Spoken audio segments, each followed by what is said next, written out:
Gurus live show is brought to you by Garden Express and Yates. Garden Express are Australia's leading mail ordering service, offering a wide range of quality gardening products. Each week on the Garden Gurus Live, the team at Garden Express will share a weekly offer. So make sure after today's show, you jump online and visit their website. From indoor plant care to garden weed control products, Yates is the secret to a thriving garden. Later in the show, the team at Yates will share their top gardening tips and tricks for you to try this weekend. And for more advice to make your garden bloom, head to yates.com.au.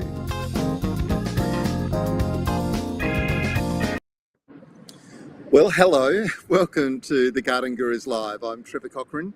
We're coming to you all the way from Budapest in Hungary. It is a beautiful day here, absolutely gorgeous. But of course, Central Europe has been, well, under a little bit of pressure in the last week or two. They've had a massive rainstorm and all the rivers are flooded. And that's what I'm doing over here, having a bit of a holiday. But of course, and most importantly, I was always going to come back to help you with your gardens for the Garden Gurus Live this Friday. So we're looking for all your questions to be coming through, and already we're getting lots and lots of stuff flowing through very quickly. Chrissy Marie, hello to you from Hungary. You're over there in Tassie. We've got a great show for you. It's all about answering your gardening questions. Of course, we've got a great prize for you from our friends at Garden Express. We've got some terrific advice coming up very soon about, probably the three most important pests at the moment in gardens. So it's a really interesting chat that we're going to have a little bit later on with Yates. And of course, we're here to answer your questions. Hi, Darren King in Sydney, and Sandy Bev from Perth. It's great you're all flowing through. Really lovely to see you guys all. And I'll just give you a quick look before we go and have a chat with Rowan. But that is Budapest in the background there. Well, that's Buda. And on the other side of the river is Pesk.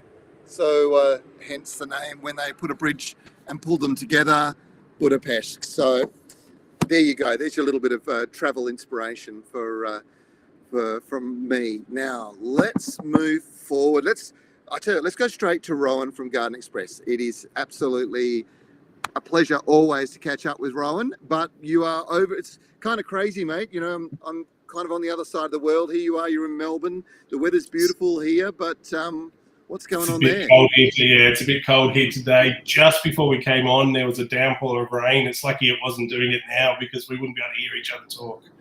Wow. So it's very, very up and down here in Melbourne at the moment. Yeah. Keenan Williams has just said that it's thunder and lightning in Melbourne today. So, Look, it's not such a bad thing. It's good to have a little bit of rain. It'd be nice if you have 2 25-degree days over the weekend. Fingers crossed. That would be lovely. Yeah. Hey, mate, there's a lot going on at the moment. There's, the garden's really taking off. There's a lot of activities going on and people are looking for colour. And one of the colour plants that, I think it was probably 4 years ago, you and I chatted and I said, I've just been to Norfolk Island and I'd forgotten how beautiful hippeastrums are, and they just have them planted in mass plantings in garden beds, and when they're in flower, the enormity of the flowers, the diversity of the flowers, it just blew you away. And then of course David said to me, well, it's one of my great passions, and I'm bringing them in from across the world, and I'm breeding and selecting new varieties, and we've got fields full of them. And then not last year, I think, but the year before, I can't quite remember now, but I had the pleasure of going out to the farm and spending a few hours with David. It was unbelievable. They're just so beautiful, aren't they? Yeah, it's so amazing when you get to go out to there at the farm and see all the lines and lines of different colours and big large blooms. It's something that I take every chance I can to get out there to the farm when they let me.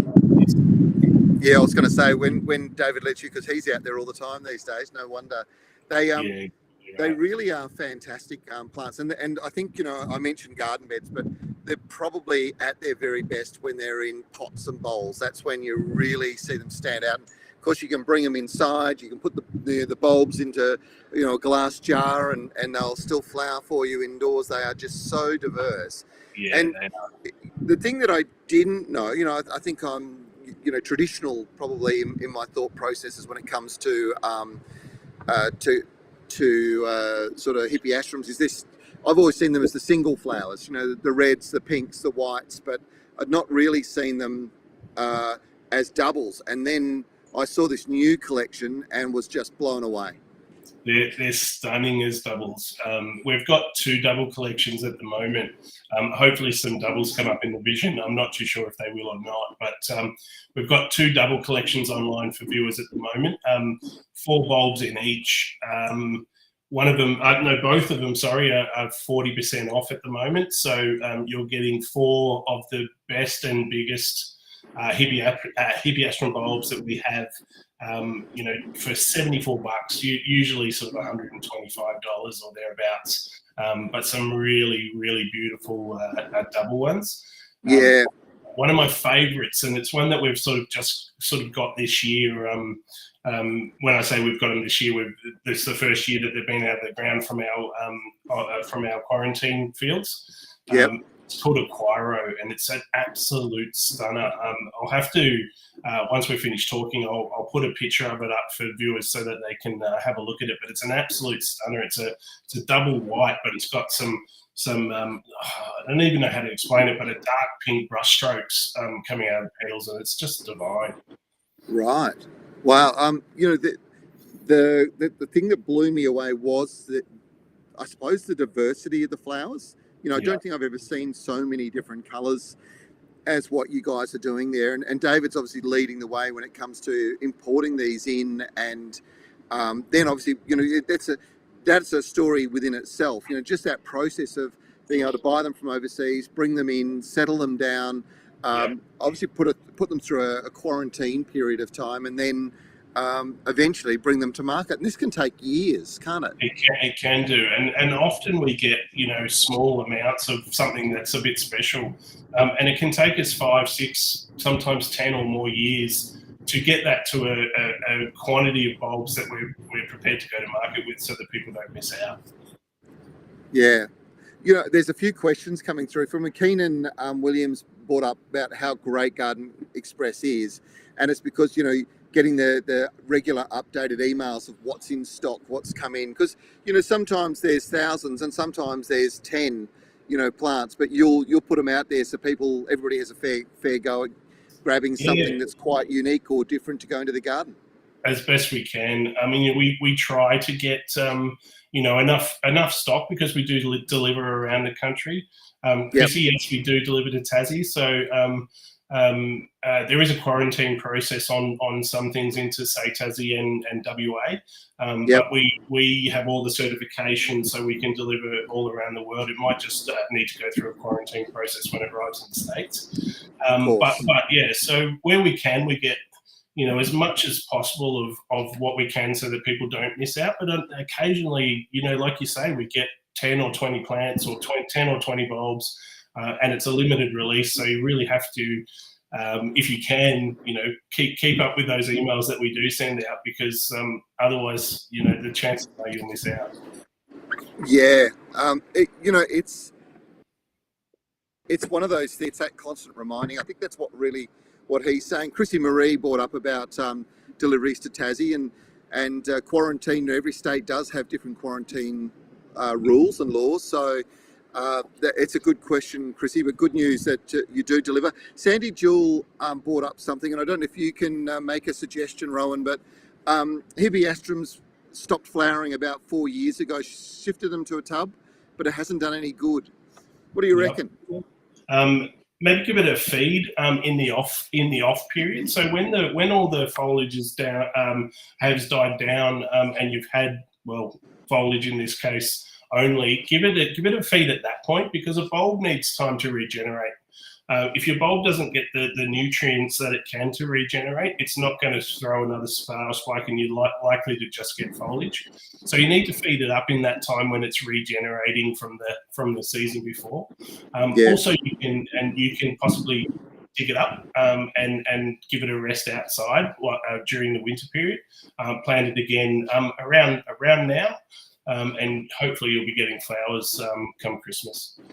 I learnt a little trick, and it was quite by accident, but we have a fireplace at our place, and the ash out, and I know that by putting that ash in around the base of fruit trees, etc., that the fruit's sweeter, and more often than not, they'll produce larger larger fruit as well, and more often be able to carry a bigger crop. But by accident, I kind of threw a bit of it over a garden bed where I had hippie bulbs just sitting resting, and they are only one part of the garden bed, but I didn't realise just how stimulating a little bit of fire ash can be, because all of the bulbs on that side of the garden have come into flower, and they're a good month or so before anything else is even looking like doing that. They haven't got any foliage on them at all. Just immediately popped flowers up. Now the flowers would have already been set, but it's probably supporting and stimulating them. Yeah, and that's a good point. So with the hippeastrum, flower will come up first, and the foliage generally follows after that. But you can get 2, sometimes 3 spikes out of a decent sized bulb, and 2 flowers to 3 flowers on each of those spikes. So it's quite amazing. All right, mate. Well, look, we're going to keep moving. I wanted to make sure that we let everybody know the way they get these, of course, is to jump online, gardenexpress.com.au. It's the great thing about you guys. It's shopping 24/7 for your favourite plants. And of course, as we discussed today, you're always putting new things up as well. So it's worthwhile popping in and just checking out the website on a regular basis. Yeah, if you can, definitely pop in and check it out regularly. There's always something new going on. There's a banner on the homepage as usual. Go straight to the hippie page. Shaylee's put it up there, great, so people can jump on and have a look. There's about 130 different hippies online at the moment, so various shapes, sizes, and colours. That's awesome, mate. Well, look, thanks again. Great deal as usual. You always do the right thing. 40%. Yep. Amazing. gardenexpress.com.au, and Rowan will be personally bundling them up and sending them off in the mail to you, so they'll turn up on your doorstep. How good's that? Exactly. I'll be doing that. Thanks, mate. Have a great weekend. Talk to you soon. Thanks very much, Rowan. You know, it's really interesting. There's so many questions coming through, and they're quite diverse. I had a look through the Garden Gurus Facebook page and also Instagram yesterday it was, and the number of questions that are coming through about pest control, really big thing at the moment. So I thought it might be a good idea for us to ask Angie from Yates to join us. So with that in mind, and I should say big thank you to Shaylee, who is pulling all of this together from all over the world, and Rowan was down in Melbourne, but Angie's in Sydney. Hello, Angie. Hi, Trevor. Hi, everyone. How was your big debut on the Garden Gurus last weekend? We were just talking before, right? It was so much fun. How lucky am I to be able to talk about gardening, but on TV. So no, it was lovely, and I got some really nice feedback from people. So it was great. That's awesome. That's awesome. Now, we were just talking before, Rowan and I, about hippeastrums, and I'm a massive fan of them. But in my garden, because we tend to be a hotter, drier climate in the west, we are the very first ones, I think, in the country that start getting hit with thrips and sometimes spider mite damage. Not so much spider mite with the hippeastrum flowers, but because they're so big and fleshy and delicious, the thrips love getting into them before they've opened, and it damages the intensity of the colour and also the form and shape of the flower. So I'm really conscious at the moment of trying to find ways to control that. So I thought maybe before we talk about the 3 most asked questions that you get asked, maybe you could give us a little bit of advice with regards to trying to help the hippies. Particularly with thrips, because they're so tiny, and it's not like caterpillars, like big green caterpillars that you can see really easily. Thrips are really tiny, and they're sap-sucking beasties, and they rasp away and they suck away, and sometimes you don't notice them until you start to see damage on your flowers, or the foliage starts to become a little bit discoloured. So it's really important for gardeners to be on their toes and looking underneath foliage and just seeing what damage there is around, and you can get onto a thrips infestation while there's a few of them, rather than after they've invited their extended family and have done a whole lot of damage. So really important for people to look at their gardens. And ornamental plants like hippeastrums, but a lot of veggies and also roses are susceptible to thrips as well. I was about to say, the trick that we always sort of recommend with roses is grab a piece of paper, a little white piece of paper, A4 or something like that. Grab your rose flower and just tap it on top of the paper. You'll knock the thrips out and you'll see them. They're tiny little things, but you'll suddenly see these little things scurrying around the top of the paper if you've got a thrip infestation. And one of the tricks with them is their breeding cycle is something like 14 to 18 days. They're reproducing, so they lay their eggs, and then it takes that period of time, and then they'll hatch. So if you've got to spray again in 14 or 16 days to get the new batch. But if you do that probably over 3 cycles, you break the cycle of the bugs. And whilst there might be a few thrips in the garden, they're never at plague proportions causing the damage, right? Yes, there should be an expression, the expression breed like rabbits. They should change that for gardeners, and it would be breed like thrips, because they do have a very quick cycle. But yes, the continuity of treatments over a month, that would be great, because you're getting those subsequent populations and stopping the life cycle heading into the future. So it's a great idea. The best treatment, yes. Yeah, that's a perfect product for thrips. So people might recognise it as Baythroid. It used to be called Baythroid. You can now get it. It's called Yates Advanced. So there's a ready-to-use product in a green bottle. So that ready-to-use is fantastic for time-poor gardeners, and there's no mixing. You're just out there in the garden. So that will control thrips on your ornamental plants like your roses, your hippeastrums, but also veggies like tomatoes and beans. There's a concentrate version as well if you've got potentially a larger garden or a larger problem of pests. So that's a handy product to have in your arsenal to keep thrips and other beasties under control. It also controls things like aphids and caterpillars. So really great broad spectrum spray for controlling some of the most common pests that people are going to get in their gardens during spring. It's really one of those products that you really need to have in your shed all the time. It's a bit like Dynamic Lifter. You really want to have it sitting there all the time, because at any one moment in time, you might suddenly realise you've got an issue coming up and you can act fast. It's not a case of heading down. It is the staple thing. We've got lots of questions coming through, Angie. Probably the most commonly asked questions at the moment, I think, would relate to 3 things. The first one's citrus. At the moment, there's a lot of people asking about citrus. I've actually got a question come through. Now, this is from Erin Bancroft, and she's bought a Tahitian lime tree, but when it's produced fruit, the fruit is segmented like a mandarin, and it goes a light orange, but she said it's much sweeter than a lime. What do you reckon's going on there? So we're used to buying limes, the Tahitian limes, in the supermarkets as green, and so they actually, when they're riper, they actually go a yellowy colour. So it's quite normal actually for that to happen. I don't really understand why we are able to buy them as sort of unripe limes. Maybe because people get confused with lemons and they can't tell the difference between lemons and limes. Yeah. But it's okay that they're turning that lighter colour. It actually means that their sweetness is developing and they'll be fantastic to eat. Yeah, it's good advice. I think you're right. I think it's one of those things. I've got a lime tree and lots of lemons right next to each other, and if I didn't know what the trees were and I came in towards the end of the season, the amount of fruit they carry is phenomenal, but they're all yellow, and of course that's the thing that most people don't realise, and the more yellow they are, the longer you leave your lemons on the tree, the less acidic they are. They get more sweetness into them, so that's what's going on there. I don't think that Erin's got a problem. I think it's all okay. You just got to enjoy it.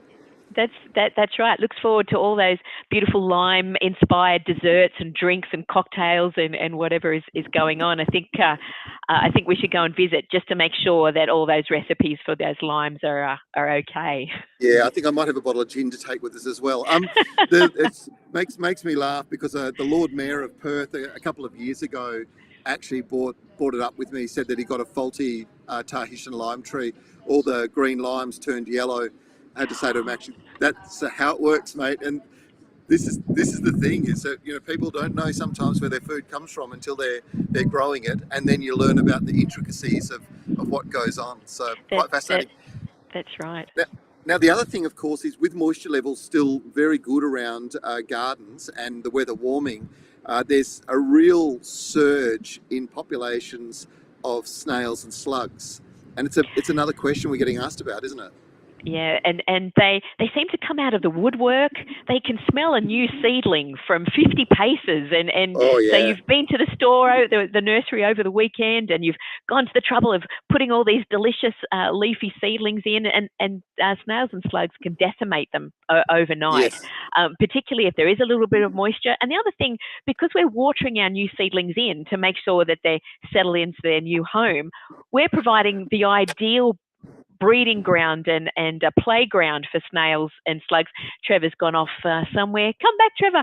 But if people have got vegetable seedlings in, or flower seedlings, things like petunias at this time of the year, or zinnias, it's really important to make sure that you're protecting them with some slug and snail pellets, because it's just devastating to come back the following morning and there'll be nothing left.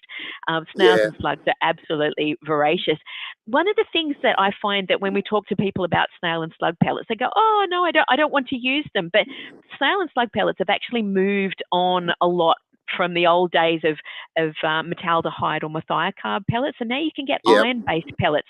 So one of the ones I use in my garden is called OCP Eco Shield. It's based on iron powder. It's approved for use in organic gardening, so you can control your snails and slugs and feel good about it. And what happens with these iron-based pellets is they break down over time and add iron to the soil that the plants can then use. So it ticks all the boxes. So there's no need for people to lose their seedlings to snails and slugs. Use something like Eco Shield and you can feel good about controlling the snails and slugs.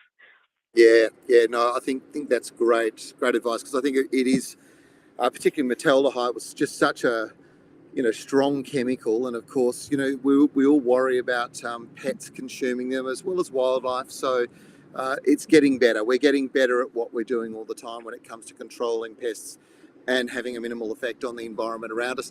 What else? What else is out there? So we've talked citrus, we've talked snails and slugs. What's the other most common sort of questions out there at the moment? The spring growth is absolutely delicious for creatures like aphids. So I Oh get on my yeah, new rose growth, for example, we get aphids all over the soft new growth, and they're sucking the life out of it, makes the leaves go curled and distorted. yep, So it's a really good thing to be mindful and watch your plants for aphids. Keep your Yates Advanced out and you control your aphids on your roses or new yeah, plants. Just keep on top of them because they breed like thrips or like rabbits. So yeah, aphids yeah. can be really nasty. Yeah, it's the time of the year, isn't it? And that's a really good point. From an organic point of view, if it's early and you can get the hose out and wash a few of them off, but it's once they get into that sort of plague proportion, you have to make sure you spray and break that breeding cycle. And I think that's one of the things that a lot of people don't understand. It when we're gardening, it's a little different to particularly in a smaller sort of city style garden. It's real intensive farming, and the demand on nutrients for plants to sustain or crop, and then secondly, the fact that they're all in so close together, they're just a great source of food for pests to fly in and suddenly start having a munch. So you do have to be a little bit more on your game. And I often say that if you look at your garden, your plants will tell you what's wrong. So it's more a case of just making sure you're out there on a regular basis, because roses are a classic, and we know that aphids are incredibly active during the early spring on that new fresh growth. So have a look, and then it's just a bit of a minor thing. You can probably hose some of them off, and if it's starting to get serious, then break the cycle and get control of it. And Yates Advance is just such a handy all-round spray. Yeah, it's really good. So watch out for those aphids. They can be all different colours. They're green and browns and blacks and greys. So they come in all different sort of colours. But just be on your guard, people out in the garden. Yeah, and not just roses, but also new growth on citrus as well. So, it's a good time to be having a look. Is, I suppose, the most important thing. Have a look around, spot what it is, and then work out what you've got to do. Angie, it's absolutely lovely chatting with you, and you're doing a great job on the Garden Gurus. Thank you very much for your contributions. Hopefully we can have a chat again next Friday. That would be great. So happy gardening, everybody. And Trevor, happy travels. Thanks very much, Angie. It was great. Angie Thomas, she just does such a great job. And you know, the guys at Yates, one of the things that we don't talk about a lot, but they actually have horticulturalists online who can talk to you about your gardening problems. So if you can't tune in on a Friday, you've got something that's urgent that's come up, it can actually be addressed. And it's a pretty unique proposition for any kind of garden company to provide that level of service. So well done, Yates. All right, I know you guys have asked, like I'm looking at the questions flying through. I think Shaylee's going to start loading them up. But it's endless. You're all very active today, and you've got lots and lots of questions. I'm going to go, I think, quickly to.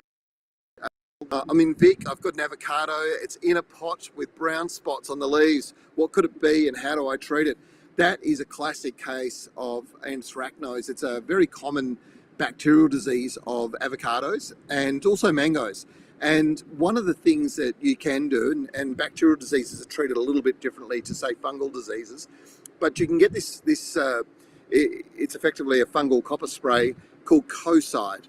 And it's something you probably should have sort of on standby when you've got these kinds of plants. It's most evident that you'll get this sort of blackening of the foliage and new growth as we're coming out of the coldest part of winter. It's a very common sort of problem. And with the Coside, you'll mix it up and spray it over the foliage. It'll leave like a slight blue tinge there because it is a copper-based spray. It's something called cupric hydroxide. And you just leave it, and it'll take the bacteria spores out, and it will allow the plant it'll stop the spreading of the dieback, of that blackness that you're seeing. And then as soon as the weather warms enough, they'll flush new growth. In fact, your avocado should be flushing flowers at the moment. So it's a good time to control that particular disease. There's a good bit of advice. This is a great thing that we do as a community via the Garden Gurus Live, is we share stuff. Sandy Jewell, we crush eggshells, lots of them, and spread them around our garden plots. In the garden that she gardens in, there's never any snails, and hopefully there's a little bit more calcium in the soil, and she's probably right. Really good bit of advice. Snails and slugs don't like going over sharp, coarse grit, so crushed eggshells is something that you really can do, and it will be effective. Let's keep rolling through. Colleen Pollard has asked, what would be eating my potted palms out of the garden? Fronds are getting decimated, but I can't detect what's going on. Now, Colleen, have a look. What's going on is there's a particular little moth. It's called the orange palm dart, and it's very, very effective at, it's very fast flying, very effective at getting the leaves. And what it does is it lays the eggs underneath the leaf, and it'll roll it over with a little bit of silk tying there, protects the egg as it turns into a little caterpillar, and then that caterpillar will be eating the holes out of your leaves, and they are really ferocious. They can eat a lot. It's amazing how much they can do. So getting control of them is not that easy. In fact, the best thing to do sometimes is manually take the butterflies out, and you will see them, and you can catch them. So you won't see a lot because doesn't take a lot of them to do that sort of damage. And the trouble with palm fronds is once the leaf is damaged, it's damaged. It doesn't recover. There's no regrowth of the damaged areas. So have to do that. Orange palm dart. The Yates Advance would probably also be effective on the caterpillars and grubs as well. So there's a good bit of suggestion. I think we're all going to end up with a bottle of that sitting in our garden sheds by the end of this weekend. Let's have a bit of a look through. I'm rolling through these questions. Shay, I think I might need to put them up. Now, Carol Bush brought up, I have sweet peas, had them for ages, but they're not flowering at all. I can only see one flower. That's pretty late. They should be in full flower, to be quite honest. So I'm not really sure what's going on there, Carol. Again, it might be a case of using a flower promoting fertilizer just to assist them. But sweet peas are really good in the garden for a couple of different reasons that we don't often discuss, but one of them being that they actually take nitrogen out of the atmosphere and fix it into the soil. So they're improving the quality of soil. So growing crops of sweet peas is a really good thing. But the traditional day that you would plant your sweet peas would be Anzac Day. And sometimes if you're too early or you're too late, it might affect flowering. So think about Anzac Day as your planting point, and you should be all right, I hope. Okay, let's have a look. Vignette, hello. There's a few hellos coming through, so thank you. I'm just working through. Let's go. Colleen Pollard said to say, Angie, it's lovely to see you again. Isn't that nice? This is a good one. Lynette Cox has raised one here that I think is really cool. She's actually in WA and lives near where I am. That's interesting. She's got a Stella cherry. It's not broken leaf or flower bud burst yet, will it? Actually, mine hadn't at home as well. It's later. So I think that's a pretty interesting sort of thing, but they are later for us. Now let's have a look. I'm not sure, Colleen, what you say. When repotting, not reporting. Okay. I'm assuming. Oh, I see. I'm seeing the second part of your question. Is it possible to leave my port wine magnolia growing in a pot? And should I put it in a big tub or leave it in my 30 to 40 centimetre pot and just root prune occasionally? Yeah, you know what? I reckon if you're happy with it in the pot, great thing about port wine magnolias is that beautiful fragrance that they produce. So having them in a pot allows you to have them close when you want, and then if you want to put the plant and rest it in another part of the garden in amongst a whole bunch of other plants, you can do that. But they do really well in pots. They do really, really well on the ground as well. So it's really up to you. The great thing about pots is the ability to actually transport them. Let's keep rolling on. Timmy Kalaris, hello. My Williams pears form beautifully, but they fall off before they can really get growing. You're in Sydney. What am I doing wrong? Spray with lime sulfur when the plant is dormant. Well, it's kind of good, but I don't think, Timmy, what you've got going on here is a problem from a pest point of view or a fungal disease point of view. I reckon that you need to be improving the amount of potash that's in the soil, and that often will assist with crops. So one, holding the fruit, two, keeping the fruit nice and sweet. So I think this is a fertilizing issue. Williams pears should be producing endless. It's probably one of the most prolific pears you'll ever run across. So I reckon that's what's going on here. Rolling along, Albert Intam, you're in Cannington, which is in Western Australia, wondering how to take care and store the amaryllis bulbs after the bloom is finished. Right, so after the bloom is finished, leave them. There's two theories, and one of them is that you break the or cut the flower off before it puts a lot of energy into producing seeds, which they do produce these sort of seed heads on top of the flower stem once the flower's finished. And what you've got to do is take those off, and then what happens is the leaves are out. Obviously, they're producing energy from the sun. They store all of that energy down in the bulbs, and that's a really, excuse my croakiness. That's what we want to do. So I think what you should do is just take the old flower heads off, leave it to do its own thing, and then it'll actually just build a bigger, better bulb for next year, and give it a bit of a feed with some bulb food. Okay, let's have a bit of a look here. Deborah Cavini, I wanted to get some advice on what to feed our beautiful tree ferns with. Well, right at the moment, just a good all-round fertiliser is all they're going to need, and encouraging that growth is really good. Melissa Gillott, hello, you're from Elkamos in WA. Beautiful spot right on the beach. Really, really cyclone soils. Let's have a look. I found mealybugs on my palms and tree ferns. I've cut my tree fern right back and sprayed with eco oil. And there's a bit of a photo coming up here, and it's a real tight photo, and I'm finding it a little difficult to identify clearly what's going on there. But you've sprayed with eco oil. Some of the other plants in the garden are being eaten as well, but I can't find what it is. I'm not thinking that that's mealybug just quietly. I tend to think that what we've just talked about with Yates Advanced might be the solution here, because it does look like a general pest. And the thing with Advanced is it gets into the sap, and it really does get control of a lot of the plants that suck and chew on that as a food source. So yeah, that's a bit difficult.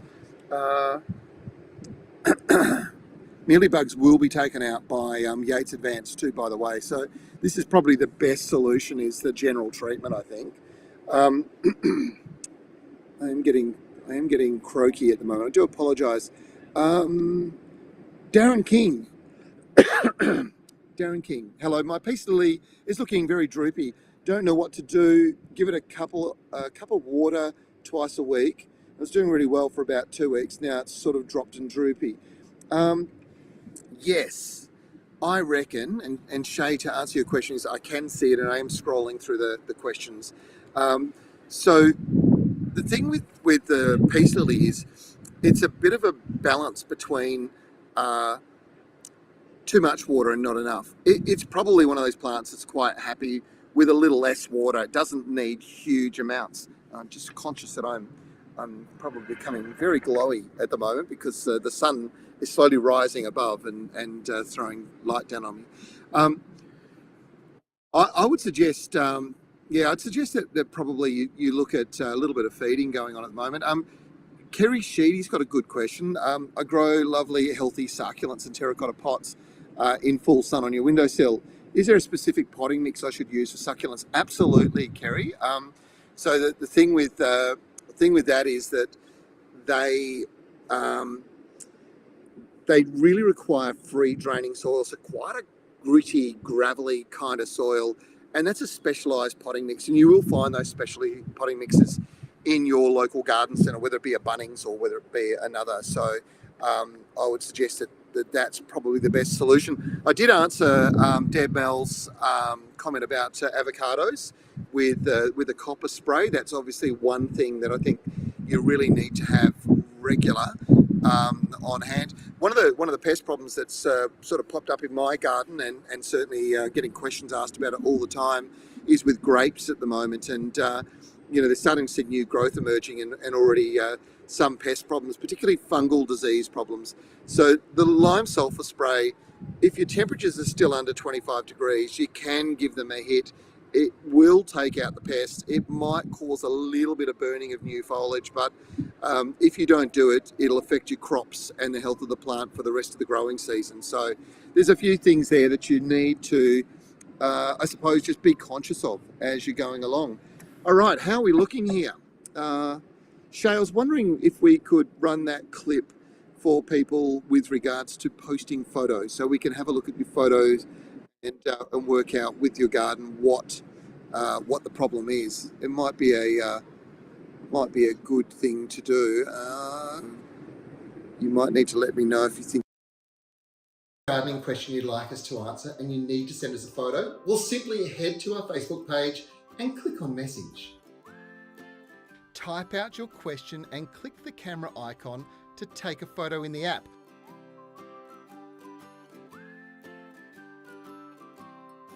Or click the image option and select the image you want to send us. Be sure to allow Facebook access to your camera and camera roll. We check our messages regularly, so sit back and be sure to tune in to the Garden Gurus Facebook Live show every Friday, and you'll hear your answer.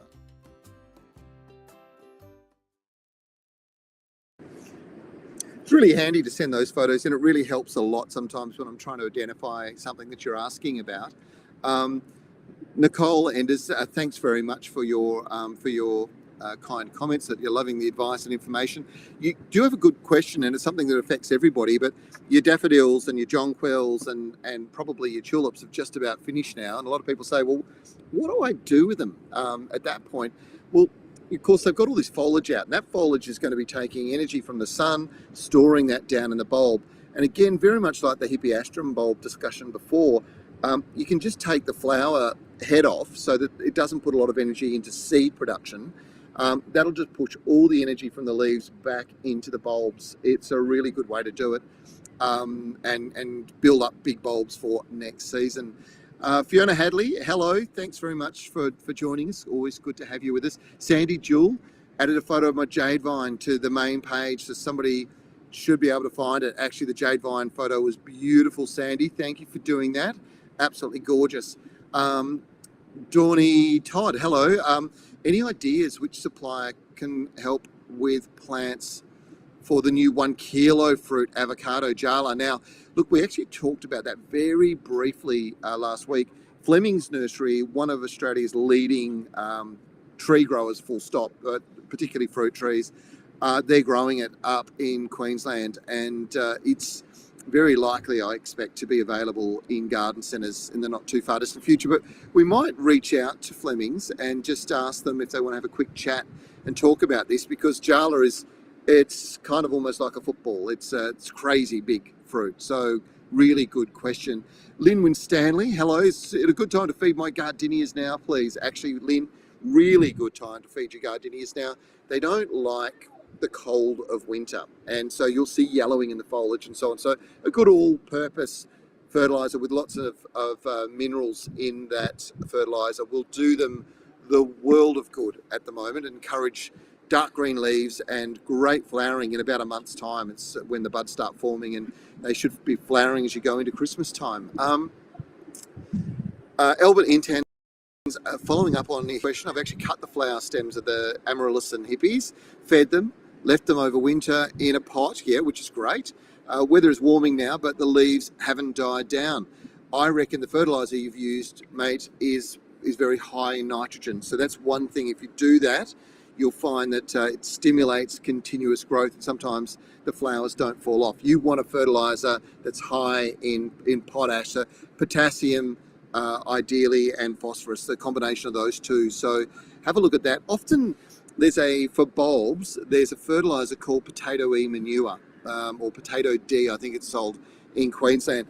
It is so good for bulbs and encouraging big bulbs. So well worthwhile looking into that. Let's have a look down here. What else have we got? Shay, plant of the week. You know what? That's a great idea. We should do that. So plant of the week this week is something that it's a little. I'm a long way away from West Australia, obviously, at the moment, but it's a little parochial plant as far as I'm concerned, because it's one of the wildflowers of the north and the desert regions. It is the beautiful everlasting, and we snuck some seeds into our front garden beds just on the street side, where people cross over to go to the local coffee shop, in a little bit of a guerrilla gardening thing, and Shay's popped some photographs up on that. They are just the most magnificent flower, and during the early spring, they just reward you with these incredible colour shows, and you can see what we're talking about there. So this is an annual flower, and it's probably one of the ultimate in water-wise flowering plants, because of course it grows during the winter when there's good water supply, produces magnificent flowers late winter into the spring, sometimes right to the very end of spring, and then it'll just dry off and die back. And that's when you go through and you cut all the flowers off, and you quite literally just pop them into a paper bag and leave them to dry in your garden shed, and you pull them out. And of course, in the heart of those flower buds will be all the seed, and that seed will then go into, can be thrown straight back in, usually around about sort of May, into your garden beds, and you literally spread it over the top, ideally to do it on a wet day. And if you do it on a wet day, the seed sticks to the ground and then sucks up the moisture and then springs to life. It'll start growing. So they are everlasting. Beautiful Australian native plant, beautiful West Australian native. You can see these are the pinks and the whites, and there's a bit of variation in the colour. And this is just our little streetscape in Subiaco out the front of the Garden Guru's offices. So you can kind of see that we brought a little bit of colour and life and beauty to what to what is sometimes a little bit of a boring thing. Wendy Fox has asked a question about everlasting daisies and whether bees like them. The bees love them, absolutely love them. Great source of pollen, and of course, the more the bees move through, the more the variety we get of colours from the parents when they're cross-pollinated. So really, really good. I'm looking through all the questions, and there's quite a few still there that I haven't answered. So I'm just going to go to one that's come from Jeannie Napier. Apple trees. What do you do with them at the moment in Perth? Well, kind of leave them to their own devices, Jeannie. At the moment, they should be just starting to produce flowers and a little bit of leaf growth. And really, you don't need to feed them. You don't need to do anything. You let them do their own thing until the fruit is formed. And once the fruit is on board, you can give them a bit of a feed to encourage the tree along, because it's using huge amounts of energy from the soil. Of course, there's so many different types of apples now, but I was going to share that thing that I do talk about occasionally, but one red apple a day, ladies, in your diet can reduce your risk of illness through cardiovascular disease or hypertension, which is not always caused by your husbands, by about 70 or 80%. It's the biggest killer of women in Australia. So they know that a 10-year study that of 10,000 women that had red apples, they reduced their risk by about 78%. And the women that had green apples, it didn't seem to have the same effect. So it's something, the plant chemicals, what we call phytochemicals, in the skin of the red apples. And probably my favourite of the red apples, of course, is the Bravo, which is just absolutely delicious. So they're sort of around and able to be grabbed at the moment as well. So hopefully that helps. Wendy Fox asked a question: is it too late to plant the everlasting daisies now in Brisbane? It's too late to plant everlasting daisies in Perth, Brisbane, anywhere. They really are seasonal, so it's really an April, May, June kind of period of time is the best time to plant, and then you'll get the benefits of them flowering sort of August, September, October, when they really do come into their own. So really good question. Chrissy Marie, you have the weirdest question of the day award. Congratulations. Strange question, but can I put my dog's ashes under a well-established tree in my front yard? I've had mixed advice. Very different. I don't think anybody's ever asked me that question, Chrissy, but I can tell you, you can. There's no reason why ashes, whether they be from a dog, a human, or a tree, they'll all be fairly high source of phosphorus, so it'll actually benefit the soil and the ground. And from one loss, you'll end up with some beautiful growth and health. So it might be a nice thing to do. I always said to my wife that I would like to be buried underneath a big Moreton Bay fig tree, because I feel like that longevity is such a beautiful thing. Okay, I have answered the question above, Shaylee. So yes, I'm rambling on. So Shay's operating from Perth. This is the complexity of what we're doing with you today. She's operating from Perth, and she's been managing the crosses from Hungary across to Melbourne, and then Hungary across to Sydney. So it's pretty incredible. Burton Chrissy, okay. My apple blossom hibiscus has big brown spots. Why and what can I do? Now, if that's on the leaves, that's an indication that the apple blossom hibiscus just needs to be boosted with some more nutrients at the moment. It's probably a shortage of something like manganese that's causing the brown spots, if it's on the foliage. If it's somewhere else, it could be quite problematic, and I'm not really sure what I can do for you there, but generally it's more an indication that there's something wrong with the actual with the root system, which could be either a burn from fertilizer or alternatively too much moisture, which in both instances the plant, particularly apple blossom, should grow out of, so it should be okay. I did answer Colleen Pollard's question before about the port wine magnolia. It's a really good thing, but I thinking about it, and I think you should really probably continue with that in a pot. I think once it's kind of established, there's a risk that it might shock and and that's not a great thing. You don't want to do that. I did answer Deb Mel's question about avocados, so the brown spots on the leaves. So I'm moving my way through all of your questions, which is great. And then there's a great one from Diane De Lorenzi. I don't know if you've seen that one. I'll answer that in a second, because the one that Shaylee's actually asked me to answer here comes from Jody Wilson. Hello, Jody. I've got a fig tree that's got lots of suckers growing. I trim them off, and when they grow from the base of the trunk and the tree, but you have to keep coming back. And I was told I need to build up the soil around the base of the tree and it'll stop the suckers. But that's not true, Jody. That's some kind of wives' tale. I think this one is really interesting. It's actually what you're doing by cutting them off. And this is a bit of advice for everybody. It doesn't matter if you're getting suckers coming from citrus or roses or anything. When the suckers are coming through, instead of cutting them off, you pull them away. Now that blinds the buds on the base of the sucker and stops them from pushing out 2 new growth points. So really important to pull them away. And it's not easy with fig trees, so you need to put the gloves on and put a bit of vigor into it, because if you pull them away, it'll take a little while if you're getting quite a build-up of suckers. But if you keep cutting, you're basically stimulating 2 to 4 buds to regrow. So for every one you pull off, you're going to end up with another 4 coming through. So that's just a practice thing of just being aware. Now let's have a look here. Sandy Bev, would you please save this live video if possible so I can replay? I've missed part of it. Sandy Bev, the great thing about this is you can go to our Facebook page and you can watch this back at any point in time.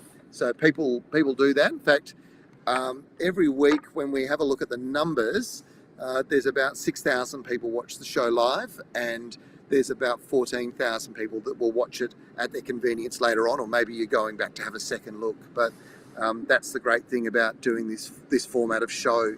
And it just wouldn't be possible if it wasn't for people like Garden Express and of course Yates with their support. So we're really appreciative of that. It allows us to communicate one-on-one with you. Now we've got about 6 minutes to go, so I'm going to try and get through a few more.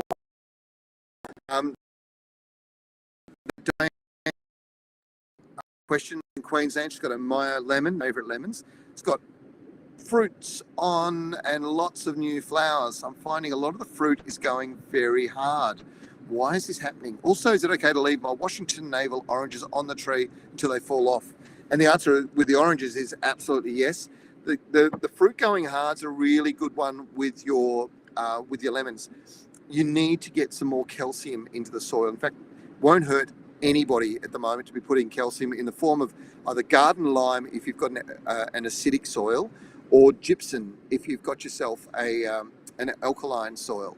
Now, what you're doing is you're putting in calcium, which is the structural thing. So it means the plant's cell structure can be bigger and lusher and hold more moisture in it.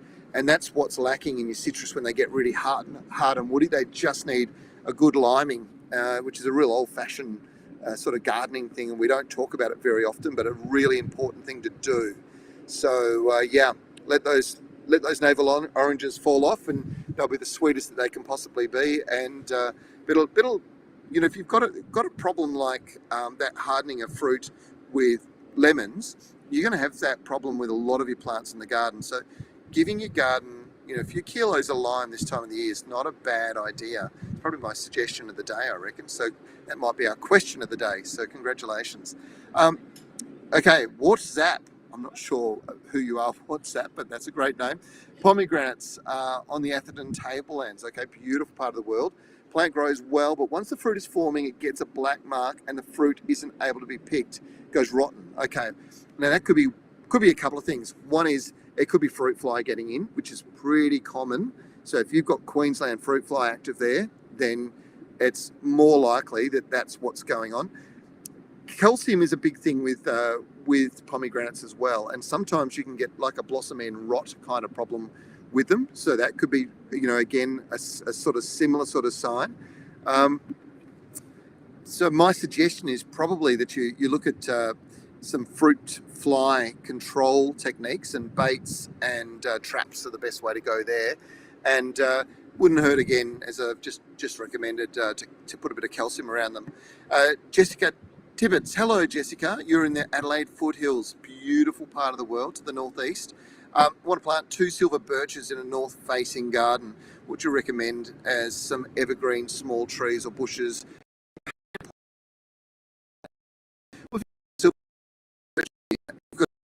Why don't you look at things like some beautiful hydrangeas in around the base of them, and some of those oak leaf forms or the upright spiral forms that are coming out now are just magnificent, and they would look great because you've got the complementary sort of white and white of the foliage and flowers. So that's probably what I would recommend, and you can get different height plants as well. And if you're not really sure about which ones to have a look at, maybe pop onto that Fleming's website. So it's flemings.com.au. Great family business, introduced some spectacular plants over the decades, and continue to do so. And good source of information, that website as well. Carol Bridges, hello. What's the best native Australian plants to attract pollinators like bees and butterflies to your garden? Well, the real trick is actually having them in flower throughout the year, and probably the most prolific of all, grevilleas. They are just magnificent. So if you're looking to feed the bees and also provide some nectar to butterflies, you can't go past them. I think that would be the way I would go. I think we're just about done for the day. Everybody's asked questions. It's been great. I'm thrilled that we were able to make this work from such a big distance. We've done a few shows, and Shaylee's the master when it comes to managing the production of long distance shows. We did them from Singapore, but never as far as Hungary. So it's lovely to have joined you today. I will be back in Australia next Friday morning doing Garden Gurus Live with you then. So I think we'll be going back to our normal time. Thanks so much for sharing everything. I think we've really probably done our thing, and Shay's going to notify the winner of our competition for the day. If there's anything else that we can ever be of help with, don't hesitate on sending your questions, and ideally with photographs, to our Facebook page. We do compile them, and they form part of the question and answer sessions that we do each week. I'm really pleased that I was able to join you. I think I'm about to head off to enjoy this beautiful sunny weather here in Hungary. I wish you all the very best for a beautiful weekend. Enjoy springtime. I'll see you when I get back. Thanks very much.